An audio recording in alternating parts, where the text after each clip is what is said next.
There are some moments in history that, for one reason or another, everyone seems to know about. And within those stories are often details that will shake you to your core. You might be forgiven for thinking that the most disturbing part of the eruption of Mount Vesuvius in 79 AD was the sheer suddenness of Pompeii's destruction. But while the town's destruction was unspeakably tragic, the speed at which it happened wasn't nearly the worst thing about it. Two festivals happening in the town at the same time meant the tragedy at Pompeii ended up so much worse than it should have been. According to the book Pompeii, an archaeological guide, the Pompeians were in the middle of a multi-day celebration in honor of the Emperor Augustus. Known today as the first emperor of the Roman Empire, Augustus had died 65 years earlier and had just been made a god, as well as having the month of August named after him. Pompeii's streets were filled with public celebrations, including street musicians, fortune tellers, plays, and athletic events. Many of those performers and athletes came from outside Pompeii to take part in the event, as did the visitors and tourists who came to see them. We can't know exactly how many extra people were in the town at the time of its destruction, but it is certain a lot more lives were lost than might have happened if the eruption had happened a month later. Even worse, the day before the eruption was Vulcanalia, the festival of the god Vulcan, otherwise known as the god of fire and volcanoes. It wasn't so much that the people of Pompeii didn't get a warning that Mount Vesuvius was going to erupt, because there definitely would have been smoke, small earthquakes, and loud rumblings at the very least. It was more that because of Vulcanalia, they would have interpreted these signs as good omens from the god rather than the warnings to get out of Dodge. As far as the townspeople cared, these warnings were simply signs that Vulcan was busy at his forge inside Mount Vesuvius, perfectly happy that everyone was celebrating his special day. We're in Pompeii, and it's Volcano Day. It wasn't just the timing of the festivals that screwed everyone over in Pompeii, though. It was also the weather. According to Perspecta Weather, the wind in that part of Italy during August tends to blow in a southwesterly direction. If this had been the case during the eruption, the cloud of ash and deadly gas from the volcano would have blown away from Pompeii. Sure, there still would have been the whole heat and lava thing to contend with, but that wasn't what killed most people in the city. If the ash and gas had spread in the direction the wind normally blew, far more people would have likely survived. But for some reason, that day the wind was blowing to the northwest, straight towards Pompeii. Aside from dooming the town itself, this also meant that many of the townspeople couldn't escape. Pompeii sits on a bay, and some people evidently attempted to escape by ship, but our only eyewitness account of the tragedy, by Pliny the Younger, says the wind was blowing dead inshore and stopped terrified residents, including his own uncle, from leaving that way. Their most effective escape route was blocked off because of a bizarre change in the weather. In fact, the nature of the wind that day was so bizarre that it has caused some historians to think we have the date of the eruption wrong. According to the Australian National Maritime Museum, the unexpected wind pattern could mean the eruption took place in autumn, later in the year than first thought. Considering many of the people of Rome lived around 2,000 years ago, it's easy to feel a disconnect between their lives and our own. But with Pompeii, we don't just have the skeletal remains of those who died, we can actually see in great detail the fear on their faces at the moment of their deaths. The nature of the detail in these remains makes the town's destruction feel like so much more than just history. When Pompeii was being excavated in the early 1800s, the archaeologists realized that, when they found a skeleton, it was always surrounded by a void in the compacted ash. The diggers started pouring plaster of Paris into the spaces, and what emerged were essentially casts of people during the last moments of their lives. In essence, the archaeologists could see the exact positions they took as the ash rained down. There are even animal casts, including one of a dog writhing on its back, twisted as if in great pain. We find several groups together, 3 people together, 4 people together. It seems that they may be helping each other. But modern technology can take this information even further. Seeker reports that in 2015, many of these casts were CAT scanned. This means we now know the victims' ages, sexes, and intimate details about their health. We can even construct accurate images of their faces, such as a 4-year-old boy frozen in terror or a baby asleep on its mother's lap. Giovanni Babino, the head radiologist on the project, said, "Working with these casts was extremely moving. It felt like I was dealing with real patients." Pliny the Younger provides our only eyewitness account of what happened on that day in Pompeii, and he didn't even write about it until more than 2 decades after the event. But his account shows that witnessing the city's destruction had a profound effect on him. Pliny was 18 and living across the bay in Misenum when the eruption began. His uncle, Pliny the Elder, had also been a naval commander in the early Roman Empire and decided to sail to Pompeii to try and rescue people. Pliny and his mother were left to escape Misenum on their own. Eventually, they left their house because the strength of the earthquakes made staying inside dangerous, and they had to keep shaking off ash so they wouldn't be crushed by the weight of it. Elsewhere in the town, people began to panic, and false rumors quickly spread about Misenum being on fire. But according to Pliny, it was the noise that was the worst. He wrote, "You could hear the shrieks of women, the wailing of infants, and the shouting of men. Some were calling their parents, others their children or their wives, trying to recognize them by their voices. People bewailed their own fate or that of their relatives, and there were some who prayed for death in their terror of dying. Many besought the aid of the gods, but still more imagined there were no gods left, and that the universe was plunged into eternal darkness forevermore." Pliny the Elder died at Pompeii, having failed to save a single life. Historians still aren't exactly 100% sure how people in Pompeii actually died, but it's mostly accepted that, in general, they were smothered by ash and gas, crushed when buildings collapsed, or hit and killed by falling debris. This is why the bodies archaeologists have found show people were largely intact when they died. But this might not have been the case for victims in other cities affected by the eruptions. According to National Geographic, in the cities of Herculaneum and Oplontis, things were all the more disturbing because they were probably hit by pyroclastic surges, catastrophic mixtures of ash, lava, and noxious gases. But the deadliest characteristics of a pyroclastic flow are heat and speed. They can move at 50 miles an hour and reach temperatures of 1,300 degrees Fahrenheit. That kind of all-consuming heat can effectively flash fry a person to death. It causes a person's bodily fluids to boil instantaneously, including those inside their brain, essentially causing their head to explode. Within 10 minutes, all the soft tissue on their body would vaporize, and there's strong evidence that this happened to many of the victims in Herculaneum and Oplontis. If Egypt has taught us anything, it's that people really do not give a toss about the sanctity of the dead, with tombs in that country being ransacked almost as soon as they were sealed.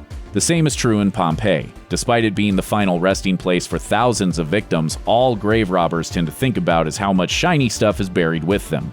And the residents who fled their homes in terror did make it easy for these thieves, since many of them grabbed all their valuables to bring with them. Since Pompeii wasn't really rediscovered until the 1700s, these grave robbers have remained active up to the present day. Pompeii's official website mentions archaeologists unearthing one room and finding tunnels dug in the ash and the skeletal remains of 6 individuals thrown around, damage done by humans, not a volcano. A shop was also discovered in 2016 with evidence that looters had been there first, although thankfully they managed to miss a hoard of gold coins found inside. In 2017, there was actually so much tomb raiding that, for the archaeologists, it became a race to dig out new areas before they were found by crooks. Not everyone who steals digs a tunnel, though. Some just pick stuff up when they visit as tourists. Luckily, a lot of them come to regret that decision. According to The Telegraph, in recent years, authorities have been sent 100 packages returning items pilfered as souvenirs, with many of the repentant grave robbers believing the objects had brought them bad luck. Perhaps the worst thing to happen to Pompeii since the eruption was the fact that, for a long time, it wasn't even properly taken care of. And it wasn't the archaeologists in the 1800s who screwed up, but those in charge of the site during the second half of the 20th century. In 2008, The Guardian reported that the Italian government had declared a state of emergency at Pompeii, not because the volcano was about to erupt again, but because the historic site was in such a state of disrepair. The conditions were described as squalid, with the amazing site swarmed by souvenir hawkers, fake parking attendants, and bogus tour guides. It had few signs, even fewer security guards, and only 3 bathrooms. The third of the site that was still buried was even being used as an illegal trash dump. But more dire, according to Reuters, was the decades of neglect the UNESCO World Heritage Site had suffered, with visitors expressing shock at the site's decay. Frescoes and stones that had survived almost 2,000 years were deteriorating at an alarming rate, with thousands of pieces lost every year. Restoration work that had started in 1978 was still nowhere near being completed. The culture minister at the time stated that to call the situation intolerable doesn't go far enough, and a year-long state of emergency was quickly declared. A special commissioner was thus appointed to try to save the site before human laziness and selfishness could destroy Pompeii all over again. To this day, the volcano that destroyed Pompeii is considered one of the most dangerous in the world. Mount Vesuvius made it pretty clear it wasn't messing around when it buried numerous towns and killed thousands of people back in 79 AD, but that eruption wasn't even the most destructive in terms of damage. That happened in 1631. But for some reason, the area at its base is still regarded as prime real estate. 6 million people currently live close to Vesuvius, and according to Volcano Discovery, 3 million of them are at serious risk if it ever erupts again. And the problem is that Vesuvius tends to get very angry very quickly. Unlike some volcanoes, Vesuvius doesn't let off small warning eruptions before the big one. Instead, this volcano tends to sit perfectly quietly for a long time and then suddenly let off a massive, deadly eruption. It also has a much tighter timescale for eruptions than other volcanoes, so even though it last blew in 1944, it could easily go again tomorrow. Even some supervolcanoes are considered less dangerous than Vesuvius. The Italian government has multiple plans in place should another eruption occur. At a minimum, 600,000 people would need to be evacuated from the immediate risk zone on the lower slopes of the volcano. Unfortunately, it's uncertain whether these plans would actually be effective or not, and seems almost a given that not everyone will be saved. Over 2,000 American servicemen were killed, and more than 8 decades later, the government is still trying to identify those we lost in the catastrophic blitz on Pearl Harbor. On December 7, 1941, the U.S. naval base at Pearl Harbor, Hawaii, was subjected to a surprise attack from 353 Japanese aircraft, hurling America into World War II. The devastation was unprecedented. A total of 1,177 men were killed aboard the USS Arizona alone, the greatest loss of life of those who served aboard ships in Pearl Harbor. Only 334 of the ship's 1,511 crewmen survived. Where we were high. I could see all of Pearl Harbor. Wow. We would see the planes flying. We would hear the boom. Of the victims on the USS Arizona, only 107 bodies could be identified. The remaining 1,070 were classified as either not found, not identifiable, or unreachable due to where they were located within the ship. Just months after the attacks, U.S. government officials decided that the Arizona would be kept in place in the harbor and designated as a mass gravesite, since it would be too difficult to remove the bodies with the respect and dignity the servicemen deserved. Today, the Arizona remains at the bottom of the harbor as a sacred site of pilgrimage, with the white wing-like building constructed above it welcoming 1.7 million visitors per year. According to the National Park Service, which operates the visitor center atop the vessel today, the sinking of the USS Arizona represented the greatest loss of life in American naval history. One survivor of the attack told the History Channel, "The fire from the Arizona was so intense. These guys that fell over, came up, got the film on their bodies, were like human torches." As cruel as fate was for those who died aboard the USS Arizona and their families, it was in one respect even worse for the 429 sailors killed aboard the USS Oklahoma and their survivors. Hit by 8 torpedoes in the first 10 minutes of the attack, it capsized 2 minutes after the first barrage. The USS Oklahoma then became an upside-down, pitch-black steel prison for those trapped in its hull. As mortician Caitlin Doty told the Mirror, "For the families of those that died aboard ships like the USS Oklahoma, there is no closure, as no wreck remains of the battleship. The remains of the men who had died trapped in her overturned hull were retrieved in haste as the ship's parts were salvaged. Unfortunately, this resulted in caskets that many times contained the remains of several men jumbled together. As for the ship itself, the Oklahoma later sank in the middle of the Pacific as it was being towed to its final salvage point on the West Coast. A memorial at Pearl Harbor's Ford Island, dedicated to those who died aboard the overturned ship, is the only site where relatives can pay their respects to the men lost aboard the Oklahoma." A dreadnought of the Colorado class, the West Virginia, weighing 32,000 tons, was hit by 2 bombs and 7 torpedoes on December 7th.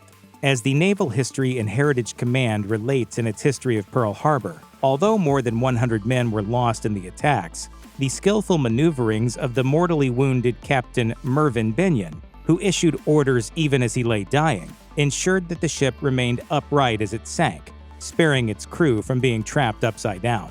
Some were nevertheless trapped in sealed compartments inside the burning ship. According to the Dictionary of American Fighting Naval Ships, The bodies of 70 men were found when the ship was refitted and repaired 2 years later. In a chilling and macabre discovery, a calendar that was found amongst the human remains showed that days had been marked off every day after the attack until December 23rd, more than 2 weeks after the attack.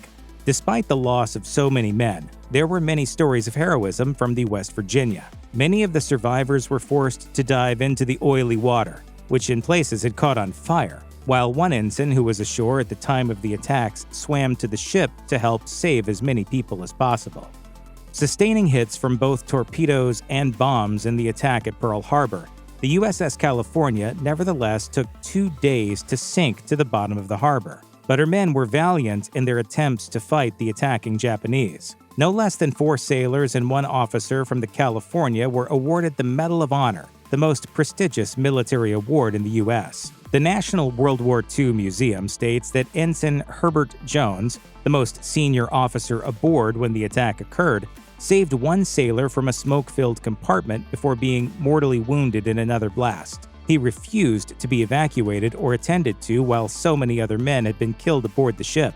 Although her salvage and repair took more than 2 years, this ship, which had lost almost 100 of her sailors, returned to combat, taking part in several major battles before the war's end.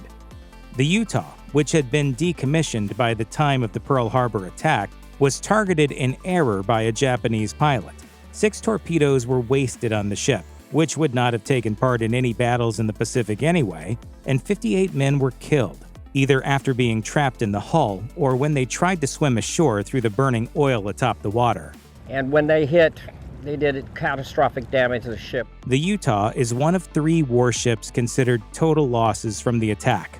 Along with the Arizona, she still lies in her berth in Pearl Harbor, with the bodies of some of her men aboard. For decades, there was no recognition whatsoever of the dead whose remains are on the ship. According to the Honolulu Star-Bulletin, when Utah survivor Chief Yeoman Albert Wagner visited the wreck in subsequent years, he stated, "There was nothing but mud then, and no indication that there were men still aboard."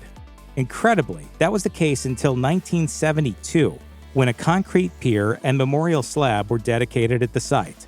Now, Navy sailors raise and lower a flag each day in respect for the fallen whose remains are entombed there.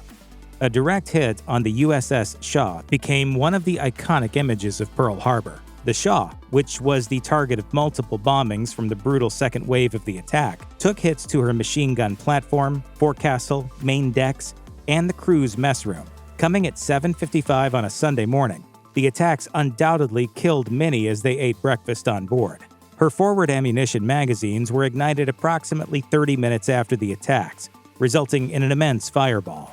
The Shaw was soon engulfed in flames, and the captain subsequently ordered his men to abandon ship. Many leaped overboard and were able to save themselves, but 24 men succumbed as a result of the bombings and the all-consuming fires from the explosion of the magazine. Despite the extensive damage, the USS Shaw was back at sea in a matter of months, earning no fewer than 11 battle stars. The USS Pennsylvania, a sister ship to the Arizona, was much more fortunate than her dreadnought sibling. Sustaining few direct hits, her crew has the distinction of being some of the only servicemen who were able to open fire and counterattack the Japanese planes that day. A survivor from the ship said in 2021, "It was instant confusion. Mad scrabble confusion." The Pennsylvania was repaired so quickly that she left Pearl Harbor less than 2 weeks after the attack, despite being strafed by Japanese bombers. A bomb destroyed her entire 5-inch gun mount, killing all the crew members manning it. Altogether, the Pennsylvania lost 15 officers and men, with 14 listed as missing in action. The Pennsylvania was able to sail to San Francisco by December 20th, however, where she underwent repairs before taking part in further action in the war. The USS Nevada, Helena, Curtis, Chew, Dobbin, Enterprise, Maryland, Pruitt, Sicard, Tracy, Vestal, Downs, and Tennessee were among the other ships that sustained casualties amongst their crews in the surprise attack at Pearl Harbor, with 535 servicemen killed in all. The Nevada, weighing 27,500 tons, was the only ship at Pearl Harbor able to get underway after the attacks began. Because of this, She was subject to furious attacks. She beached after losing 50 officers and men, but later was able to be salvaged. She went on to take part in the invasion of Normandy, among other notable battles. Sadly, she was later used as part of the atomic bomb tests at Bikini Atoll and was so radioactive she had to be sunk. And despite the loss of 33 men, the crew of the USS Helena had the distinction of shooting down no less than 6 Japanese dive bombers after the attack began, amidst her fierce counterattack that saw the Helena unleash an incredible 375 shells. Many bodies recovered from the warships and the harbor after the horror of that day were interred in Pearl Harbor's National Memorial Cemetery, located near the harbor. Later DNA tests were able to identify 70 men who had perished on the USS Arizona, and additional testing was used to sort through the graves of victims from the USS Oklahoma as well. Following the attack, the government decided that all remains found on the Oklahoma be collected into sets of as many bones for each skeleton as possible. This resulted in many remains being mixed together with those from other victims. In 2003, DNA tests were performed on one casket which was believed to hold Eldon Wyman, whose remains were only recovered 2 years after the attack during a salvage operation on the Oklahoma that recovered the remains of 381 victims. DNA tests positively identified his remains, but also discovered that the casket actually held the remains of 90 different servicemen. The positive identification of Wyman's remains was a watershed moment in identifying the remains of the Oklahoma servicemen. First interred in small cemeteries, all the remains of the 429 dead from the USS Oklahoma were later taken to the Central Identification Laboratory at Hawaii's Schofield Barracks in 1947. However, only 35 men were able to be identified at that time, using traditional methods such as dental records and dog tags. The creation of the Defense POW MIA Accounting Agency in 2015 enabled many of the dead to be identified, as researchers from the Armed Forces DNA Identification Laboratory worked with families and descendants living all over the U.S. It's been wildly successful. John Bird, the lab's director, told Politico, "We've identified over 90% of these individuals. But the work isn't done. The success has given hope for the eventual identification of the 45 unidentified men whose remains were found in the USS California and the USS West Virginia." I don't think families ever can get closure, but they can get answers. Because of the great respect that must be shown to the dead whose remains are interred forever in the Arizona and other wrecks at Pearl Harbor, only a few, specially chosen divers have the privilege of exploring the harbor. Some of them are even given the somber duty of placing the ashes of servicemen who choose to be interred in these ships along with their fallen crewmates. PN Online, the Journal of the Paralyzed Veterans of America, states that its members also dive at the sites of the Pearl Harbor wrecks as part of an annual event to commemorate the dead, to monitor the decay rates of the ships, and to note the position of objects in the debris field and to check on the environmental impact of the wrecks since the Arizona is still leaking oil. All the Pearl Harbor shipwrecks, along with the remains of the 180 aircraft that were lost that day, are under the auspices of the National Park Service, which ensures that the watery graves of the brave servicemen who gave their lives that day are treated with the proper respect. Columbia's 28th trip into space had been delayed for 2 full years due to various issues, but when it finally lifted off on January 16, 2003, it took just 81 seconds for disaster to strike. That's when a piece of foam from the external fuel tank came off and damaged the shuttle's left wing. According to the Columbia Accident Investigation Board, the foam chunk was about 2 feet long and a foot wide, and it hit the wing's heat-resistant panels at a relative speed of roughly 500 miles per hour. However, nobody at the time noticed. It wasn't until the following day that the foam strike was seen during a review of the launch. Foam striking the orbiter during liftoff had actually been a concern since even before the shuttle first flew in 1981. Following the first flight, over 300 heat-resistant panels had to be replaced due to damage from debris, and it wasn't an isolated incident. Most shuttle launches also had foam impacts. But the damage to the Columbia was different. Rather than hitting the more fragile white or black tiles, the foam struck the reinforced gray carbon tiles on the leading edge of the wing, which were thought to be more or less indestructible. So conventional wisdom said that a foam strike to those tiles couldn't possibly cause significant damage to the shuttle, an assumption that turned out to be deadly. A day after the launch, the foam strike was detected by NASA's Intercenter Photo Working Group. Immediately concerned that severe damage could have been done to the heat-resistant tiles there, Bob Page, the group's chair, quickly went to another official and asked him to contact the Department of Defense to obtain images of Columbia. 3 days later, a debris assessment team convened, and 2 members of that group also reportedly requested imaging of the left wing, believing the images would be crucial to assessing the damage. But they never got the images. According to the Columbia Accident Investigation Board, NASA official Linda Ham blocked all 3 imaging requests, concluding that imaging wasn't required and that it would therefore waste too much time. So the intent is to pack each minute of the 24 hours that we're on orbit with science. For her part, Ham would later claim to have no knowledge of the DAT's concerns. Whatever the case, though, the debris assessment team was left flying blind, and they weren't the only ones. Without images of Columbia's left wing, the debris assessment team had to rely on computer simulators to guess what might happen on re-entry. Their conclusion, the shuttle would suffer at least some heat damage on re-entry. They just didn't know how much. In the meantime, a week after launch, NASA finally clued the flight crew in to the fact that their shuttle was damaged. But they told crew commander Rick Husband and pilot William McCool that there was, quote, no concern. NASA told them they were only being informed of the foam strike so they wouldn't be taken by surprise if reporters asked them about it when they got back. On the morning of February 1, 2003, after 16 days in space, Columbia attempted re-entry. As detailed by the Columbia Accident Investigation Report, as the shuttle was streaking over California at 8:53 a.m. Eastern Standard Time, witnesses reported seeing several flashes of light. A minute later, 4 sensors in the shuttle's damaged left wing mysteriously went offline. Columbia shed a heat-resistant tile as it crossed from New Mexico into Texas at 8:58, and a final unintelligible communique came from the orbiter a minute later. According to ABC News, a report released by NASA in 2008 indicated that the first alarm to sound inside the shuttle would have come only 4 seconds before Columbia spun out of control. However, either Rick Husband or William McCool remained conscious for an additional 26 seconds, desperately attempting to save the crew. At 9 a.m., observers on the ground could see that Columbia was in pieces, and all 7 astronauts on board had been killed.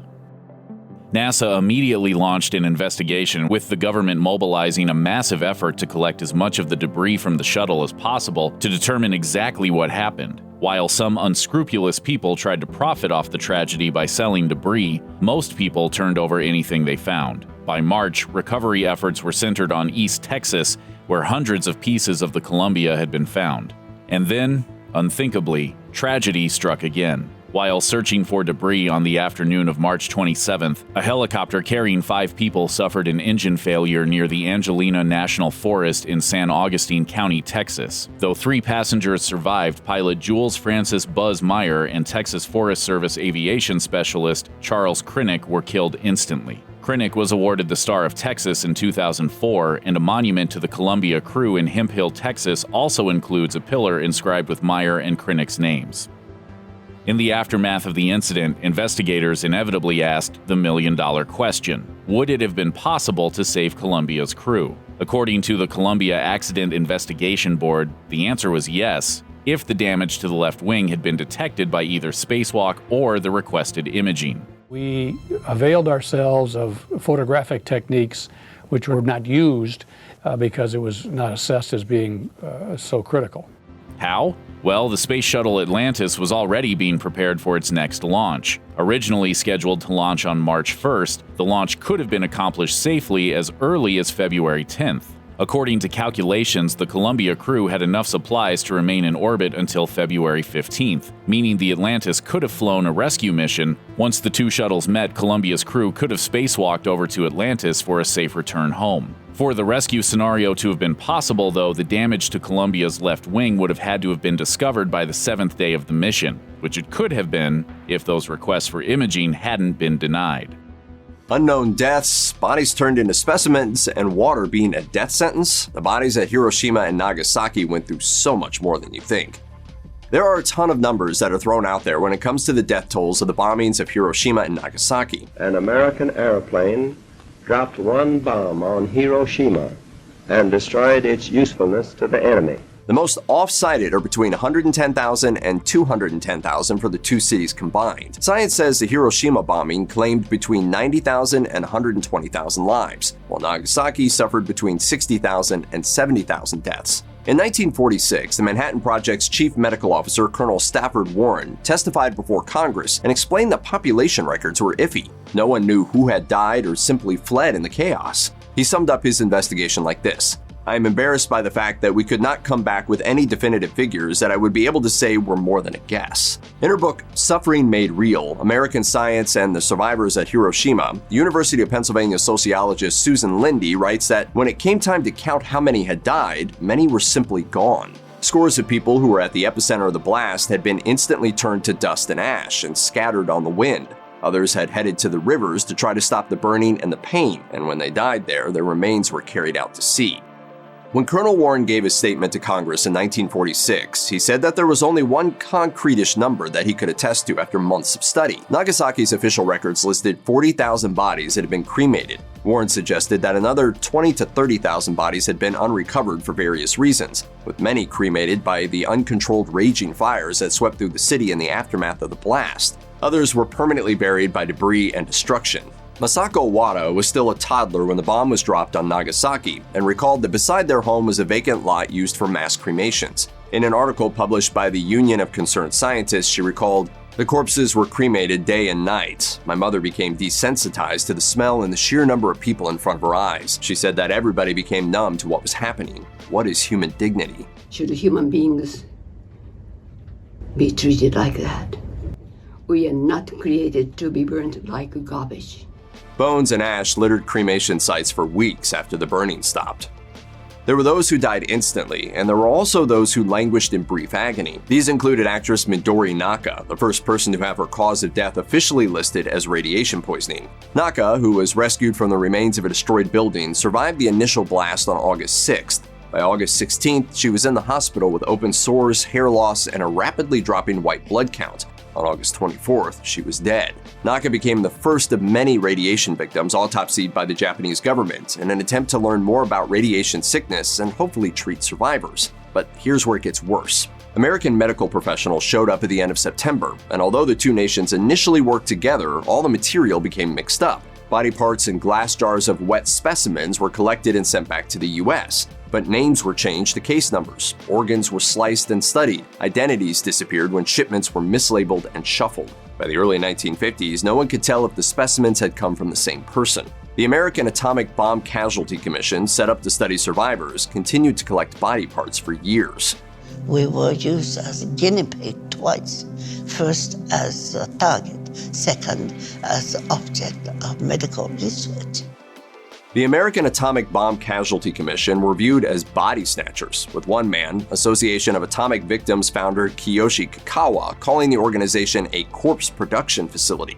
You now have an American scientific institution which is funded by the Atomic Energy Commission, which is operating in a foreign country. It wasn't until 1955 that the Armed Forces Institute of Pathology was opened, with the goal of consolidating the remains collected from the bomb victims. Record keeping was iffy at best. Japan was outraged and started calling for the remains to be returned. That didn't happen until May 1973, when Japan received 7 massive crates filled with photos, pieces of clothing, even organs, brains, and eyes preserved in formaldehyde. All told, there were around 23,000 such items returned. University of Pennsylvania's Susan Lindy writes that the body parts appeared in Japan as both national property and crucial scientific data. Japanese pathologists were just as eager to study, slice, and display these pieces of human bodies. Among the findings over the years, thyroid cancer and leukemia are the first to strike. Solid cancers come 10 to 30 years later.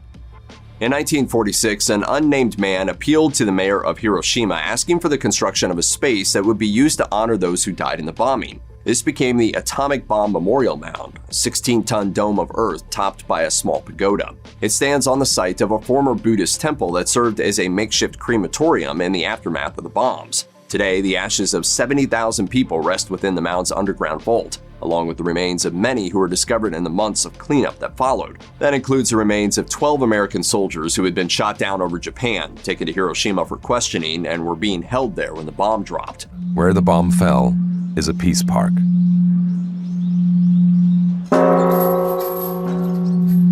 The city of Hiroshima says that all of those 70,000 people were unclaimed, most often because entire families perished. Others are unidentified, although DNA testing has led to the identification of some of the remains. Occasionally, more people are interred there. In 2004, 85 sets of remains were discovered on Enoshima Island and were given a final resting place in a memorial mound. Even as scores of people flocked to the cities to care for the dead and dying, some families were left to their own devices when it came to seeing their loved ones die and giving them a proper final resting place. Yoshiro Yamawaki was 11 years old when he survived the atomic bombing of Nagasaki and told Time, "One incident I will never forget is cremating my father." He and his brothers found their father dead at a nearby factory, and laying his nearly unrecognizable body down, they attempted a cremation. You have many nightmares about that. After the fire had gone out, he wasn't entirely cremated. In an attempt to give his spirit peace, the brothers decided to observe an old funeral tradition where bone was passed around with chopsticks. As soon as our chopsticks touched the surface, however, the skull cracked open like plaster and his half-cremated brain spilled out. My brothers and I screamed and ran away, leaving our father behind. We abandoned him in the worst state possible. Some of the most infamous images of the aftermath of the dropping of the atomic bombs are the shadows etched on sidewalks and pavement around the cities. They are often said to be the shadows created as people were vaporized in their last moments on Earth. But according to Dr. Michael Hartshorn of the National Museum of Nuclear Science and History and the University of New Mexico School of Medicine, there's something else entirely. The dark spots are places that were protected from the heat and light of the intense blast because it was absorbed by the people who had been standing there. It isn't the darkened shadows that were changed by the bomb, it was everything else around it, which was bleached in the light of the blast. Hartshorn says that there were probably a lot more of the horrific images created in the aftermath of the blast, as everybody absorbed the energy of the blast and shielded whatever was behind them. But most were destroyed in the following shockwaves, fires, and heat blasts. The skeleton of a single building bears witness to what happened here. Accounts of the immediate aftermath of the dropping of the atomic bomb are as varied as the lives of those who tell them. Still, read enough of them and something stands out. Stories of people crying out for water and dying after taking just a sip. People were burned, suffering, and begging for a drink of water. Rikuko Sasaki told of seeing people go to the rivers on Mount Hijiyama, holding out their hands and asking for water. Someone told her that if they were given any, they would die. Her neighbor died anyway. Inosuke Hayasaki told of walking away from Nagasaki and passing countless burn victims, all pleading for water. Knowing many had only a brief time to live, he started bringing water to the victims from a nearby rice paddy. Among them was his friend, Yamada. In an interview with Time, he remembered, "I placed my hand on his chest. His skin slid right off, exposing his flesh. I was mortified. Water, he murmured. I rang the water over his mouth. 5 minutes later, he was dead." He lived with the burden of not knowing if, in his attempt at mercy, he had killed him. Did he? No, not necessarily. According to Dr. Hiro Odohi of the Hiroshima Red Cross Hospital and Atomic Bomb Survivors Hospital, drinking water could lead to more blood loss in severely wounded people, but at that point, they were likely dying anyway.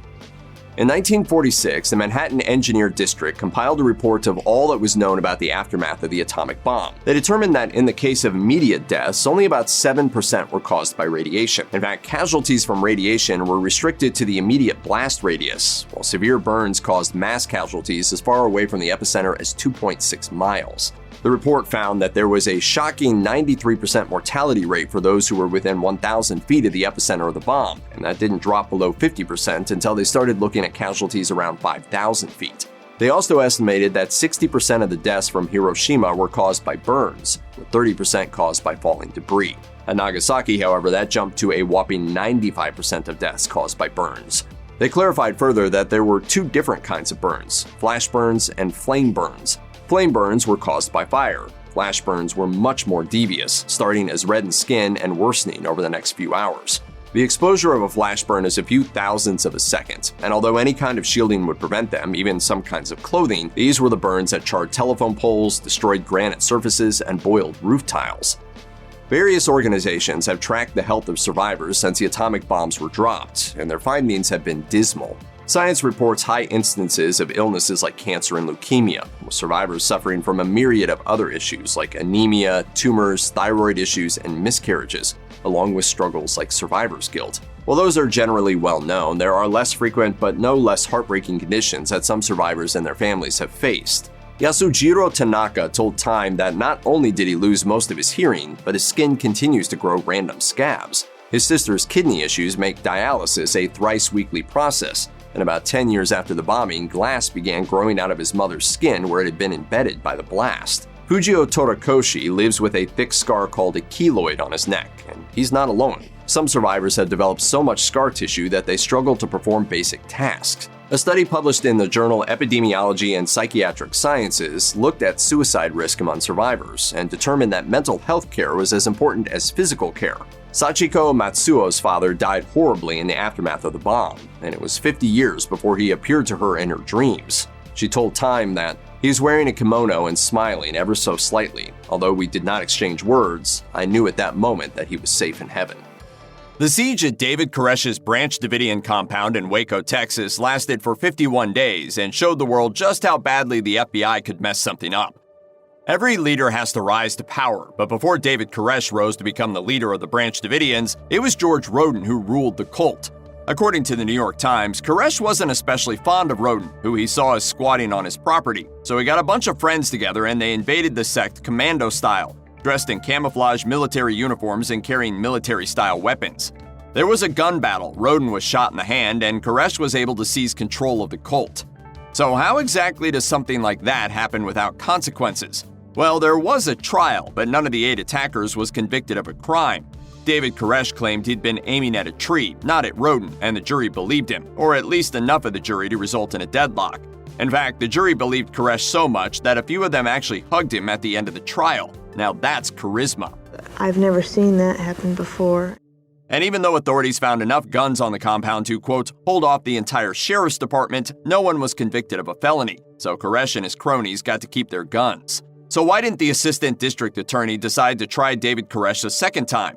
He never really said, but he did once complain that he'd been, quote, a black man trying to prosecute 7 white men in a southern town called Waco. David Koresh was just one of many, colorful characters who ruled the Branch Davidians.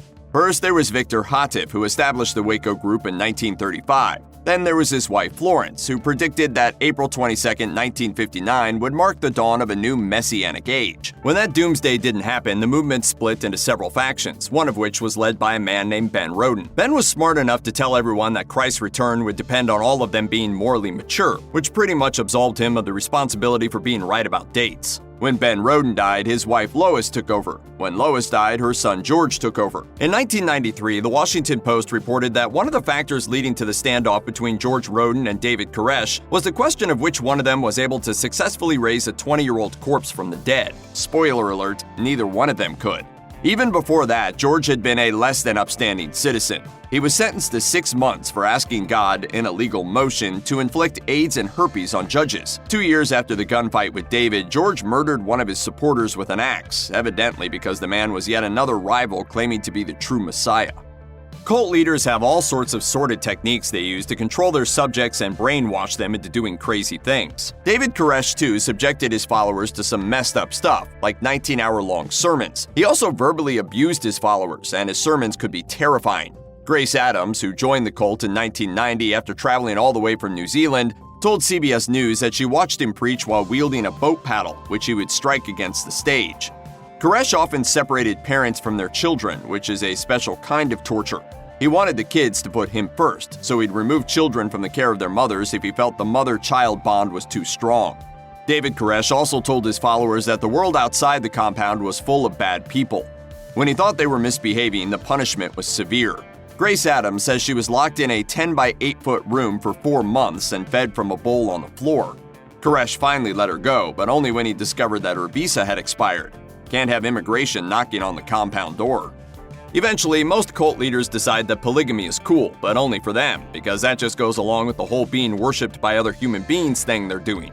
According to CBS News, David Koresh's revelation came in 1989 and was called the New Light, which sounds lovely and holy and everything, but was really just a pretty name for his self-professed right to be the only dude on the compound who was allowed to become a dad. Also, his relationships with his many wives didn't have to be consensual. That was okay, though, as far as Koresh was concerned, because any woman who got to know him in the biblical sense of the word got to have a golden ticket to heaven, so it was a win-win. So yeah, David Koresh basically dissolved all the marriages on the compound and claimed all the women as his own. That didn't just include the adult women either. Koresh had a number of teenage wives, and some who were even younger than that. In 2003, one woman claimed she'd married Koresh when she was 10. But sure, go on about how Koresh was totally innocent of wrongdoing. Every childhood has its ups and downs, but if you were a kid on the Branch Davidian compound, it was mostly downs. Joanne Viega was just 6 when she escaped the Branch Davidians. She told ABC News, "That fear that nothing you can do is going to be good enough. You're raised with just fear. Everywhere is fear." The kids existed under constant threat of a wooden paddle called the Helper.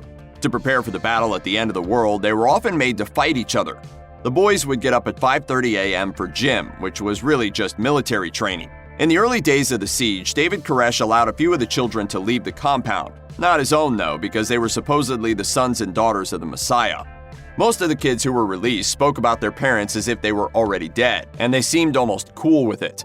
They told investigators things like, "Everyone is going to die, and we're going to blow you all up." These kids were so brainwashed they claimed to love David Koresh, despite the horrible things they'd experienced in the compound. Bruce Perry, a psychiatrist who worked with the kids after their release, described it like this: "Fear is what it was. They learned to substitute the word love for fear." No matter who you blame, no matter which side you sympathize with, there's no question the government badly screwed up the Waco incident.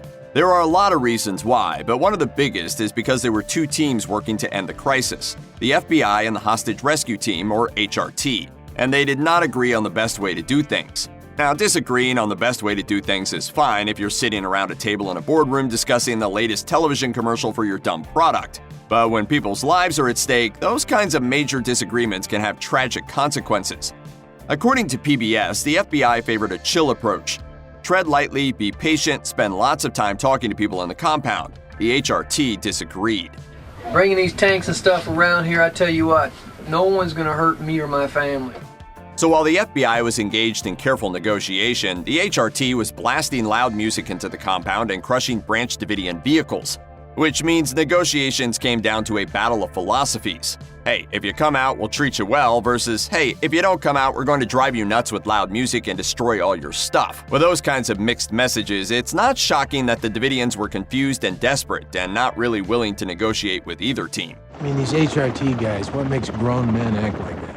One of the many things there's still a lot of disagreement about is who is at fault for the fire that ultimately ended the standoff and killed 75 people. According to ABC News, the survivors still say the FBI was responsible for the fires. A congressional investigation decided otherwise. There were bugs inside the compound that captured the Branch Davidians saying things like, "Start the fire," and David said, "Pour it," right? It supposedly being fuel for the fire.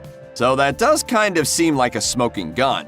And aerial footage shows 3 fires starting in simultaneous locations within the compound. Regardless of where and who set the fire, the results were catastrophic. David Koresh sent the children with several women to a bunker located on the bottom level of the compound, where they all perished. Meanwhile, the people on the upper levels faced fire in tanks, which were being driven through the walls of the compound. One of the 9 survivors escaped through a hole blasted through the wall by one of the tanks, but it was too late for the people behind him. He later recalled, "I could hear some of the ones that were further back into the building behind me screaming. I thought, nobody's getting out of there now." Of the 33 bodies found inside the bunker, 25 were children. A medical examiner told Frontline in 1995, most of them had died as a result of smoke inhalation or suffocation. A couple of them had died as a result of blunt trauma due to collapsing debris, but there were at least 3 kids who had been shot to death, and 1 was stabbed to death. Outside the bunker, people also died from smoke inhalation, but a few had much easier deaths, including David Koresh himself and his right-hand man, Steve Schneider. Both men were found inside the compound's communication room. Koresh died from a gunshot wound to the forehead, Schneider from a gunshot wound to the mouth. No one is really sure who shot who. Gunfire was heard coming from inside the compound during the fire, and this is where there's still a lot of disagreement. Federal agents claim that the Davidians were killing each other, either to avoid the horror of dying in a fire or because David Koresh had ordered the killing of those who tried to escape. Survivors still vehemently deny that either one of those scenarios is true, which basically just means that we're never going to know exactly what happened. A lot of people were left broken after the events of Waco. The kids who escaped the compound before its tragic conclusion grew up with the scars of everything they'd experienced while they were inside, and those who knew the victims didn't exactly move on either. David Koresh's mother, Bonnie Haldeman, told the press after his funeral, "I don't think I will ever rest in my heart. I didn't get to see the body, and I'm not even positive that it is David in the grave." Haldeman's life ended tragically, just like her son's did. In 2009, CBS News reported that she'd been found dead in her sister's home. She was 64, but she hadn't died peacefully in her sleep or anything. She died from stab wounds. Worse, Beverly Clark, her younger sister, was accused of the murder. Clark was arrested but found incompetent to stand trial, so she was moved to a medical facility where she remained for nearly 9 years. Her case wasn't resolved until 2018, when attorneys finally agreed that she'd been insane when she killed her sister. The sinking of the Titanic was a terrible disaster, resulting in the deaths of over 1,000 people. But the story is even worse than the numbers suggest. It's probably safe to say that the Titanic's designers didn't do much reading of popular fiction. If they had, they might have picked up a little piece of literature entitled Futility, or The Wreck of the Titan. Although it was a work of fiction released 14 years before the launch of the real-life ship, Futility contains some seriously eerie similarities to the story of the Titanic. The fictional Titan is described as the largest craft afloat, equal to that of a first-class hotel, and unsinkable. Sounds familiar. So this is the ship they say is unsinkable. It is unsinkable. God himself could not sink this ship. But the similarities don't stop there. Like the Titanic, the fictional Titan was about 400 nautical miles away from Newfoundland on a voyage in April when, at close to midnight, it struck an iceberg in the North Atlantic. And like the Titanic, the Titan didn't have enough lifeboats for everybody on board. We probably don't have to point out the similarity of the names. It's just a bizarre coincidence, so much so that after the Titanic sank, people began accusing author Morgan Robertson of being some kind of clairvoyant, which he denied. But he did try to cash in on publicity from the disaster, with the book being republished in 1912 with some minor changes and the new Wreck of the Titan title. We'd say too soon, but apparently he came up with it first. The Titanic wasn't the first ship in history to use the SOS distress call, but in 1912, wireless communication was still pretty new, which meant there weren't really any standards regarding monitoring the airwaves. That explains why no one on board the Californian, a ship which was somewhere between 8 and 12 miles away from the Titanic, heard the sinking ship's distress calls. At the time that the Titanic hit the iceberg, the Californian had only one wireless operator, and he'd switched off his equipment and gone to bed. That's it for me. I'm shutting down. If he hadn't, he would have known that the Titanic was in trouble within about 15 minutes of the collision when the first distress call was sent. At the time that the Titanic was sinking, the Californian was surrounded by ice and stopped for the night. If the ship had received the SOS call and left immediately, it probably would have taken 30 minutes to get through the ice and another 30 to 60 minutes to reach the Titanic. It took 2 hours and 40 minutes for the Titanic to actually sink, so the crew of the Californian would have had more than an hour to collect passengers. They might have even been able to save everyone, but that's not what happened. Making things more tragic, the Californian's crew did see the Titanic's distress rockets, but the captain dismissed them as non-emergency signals meant for some other boat. By the time the Californian turned the radio on the next morning, there was nothing left of the Titanic but bodies floating in the sea. The Titanic wasn't floating blindly through the North Atlantic when it hit the giant iceberg, so why didn't the ship just go around? One theory says the sea was too calm and the two lookouts in the crow's nest weren't able to see waves breaking at the iceberg's base. According to another theory, the crow's nest didn't have any binoculars, except that one isn't really a theory, it's really an unfortunate fact. Let's get this straight. The Titanic had rowing machines, an electric horse, a squash court, and a heated swimming pool, but it didn't have a pair of binoculars on board? Well, it did, but at the time the ship struck the iceberg, they were unhelpfully locked away in a cabinet, and no one could find the key. That key was back in England in the pocket of a crew member who had disembarked the ship. Whoopsie-daisy. That crew member was David Blair, who served as the Titanic's second officer between the ports of Belfast and Southampton. But before the ship's maiden voyage to New York, the White Star Line decided to replace him at the last minute. In his rush to disembark, he forgot to give the key to his replacement, a mistake that potentially doomed more than 1,500 people. Before the Titanic left, Blair sent a postcard to his sister-in-law in which he wrote in part, "This is a magnificent ship, and I feel very disappointed I'm not going to make her first voyage." Imagine how disappointed his crewmates felt when they couldn't find that key. Every life lost on the Titanic was a tragedy, from third-class Jack to first-class Rose, except Rose didn't actually die. And, oh yeah, they're fictional. But even though all the real-life stories are devastating, some are harder to read than others. One especially awful story is about Ramon Artagavatia, who survived the sinking of a ship called the America, which sank off the coast of Uruguay in 1871. According to his own letters, Ramon may have suffered from PTSD after his first shipwreck experience, which is pretty understandable. But if you've already lived through one shipwreck, the worst has got to be behind you. It couldn't happen again, right? It happened again. After years of anxiety, Ramon wrote to a cousin about his faith in the Titanic, with words that now read as tragically ironic. "At last I will be able to travel, and above all, I will be able to sleep calm." Ramon died in the disaster, and his body was recovered about a week after the sinking. Once the disaster started to take hold, nobody could really have saved everyone on the Titanic, but there were plenty of acts of heroism on that fateful night. One underpublicized act of heroism is the sacrifice of the ship's engineers. There were 35 of them on board the Titanic, but despite that large crew number, we have no first-hand accounts of what they were actually doing during the ship's final moments. That's because they all died. Go to maximum more! Push it! I'm giving it all she's got, Captain! Here's what we do know. While the ship was going down, the engineering team stayed at their post and kept the lights on. That's a bigger deal than it might sound like it is. Remember, this was in the middle of the North Atlantic on a night without a full moon. Beyond the ship's own lighting, there was just darkness in the sea. The electric lights made it possible for the crew to load the lifeboats and keep passengers from panicking.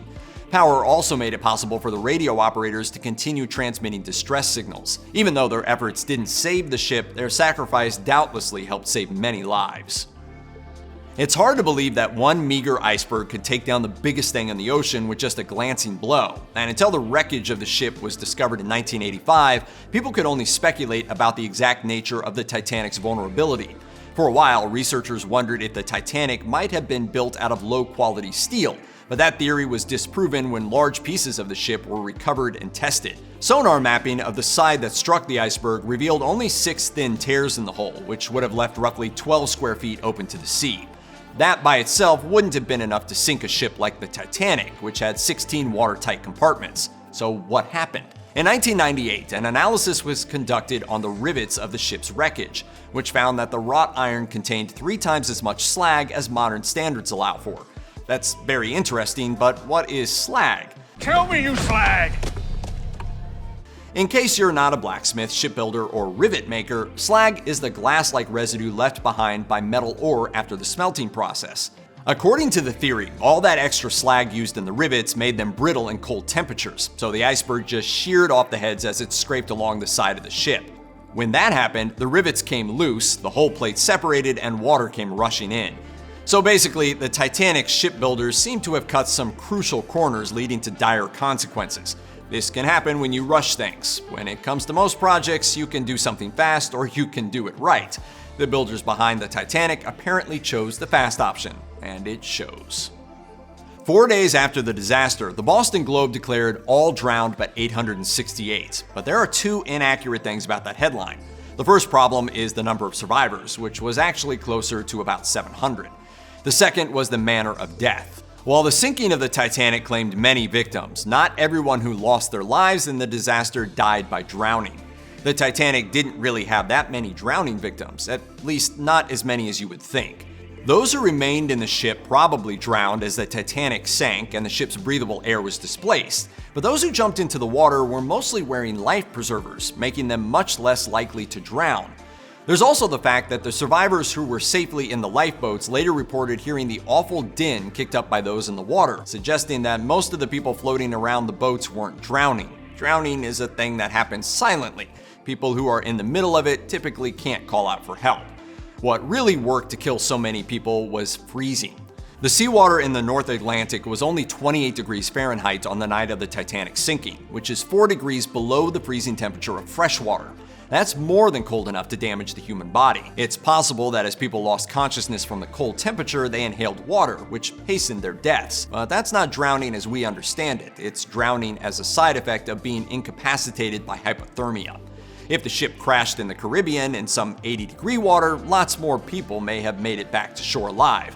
But if that was the case, it probably wouldn't have hit an iceberg either. If anything, it maybe would have hit a Carnival cruise ship, or the Bermuda Triangle, or maybe some of these guys. Look, the 7 Seas can be a really crazy place. Imagine that it's the spring of 1912 and you're still reeling from the death of a loved one who went down with the Titanic. Maybe they were one of the people who rather grandly played in the ship's band, providing musical comfort to doomed passengers as the ship slowly sank. You miss your father, your brother, your son, and then you get billed for his uniform. What the? This is something that actually happened. While it may not be as disturbing as some of the other things we know about the Titanic, it's a pretty ugly footnote. One example of this happening can be found in the story of musician John Hume, who was booked on the Titanic through a firm called C.W. and F.N. Black. 2 weeks after the sinking, Hume's father received a bill for his son's uniform, which included items like his lapel pin and white star buttons. The bill amounted to 14 shillings and 7 pence, and that's before you count the insult of even getting a bill at all. Okay, so if you spilled mustard on your uniform because you were eating a messy burger in your off time, maybe you had that bill coming. But the Titanic's dead musicians weren't responsible for the destruction of their uniforms, and the dead musicians' parents definitely weren't responsible. In a way that's deeply capitalist. Anyway, Hume's dad refused to pay and sent the letter to the Amalgamated Musicians Union, who published the outrageous demand in their newsletter. So now you know that even if you're a victim of a Titanic-scale disaster, some companies will still try to get money from you literally over your dead body.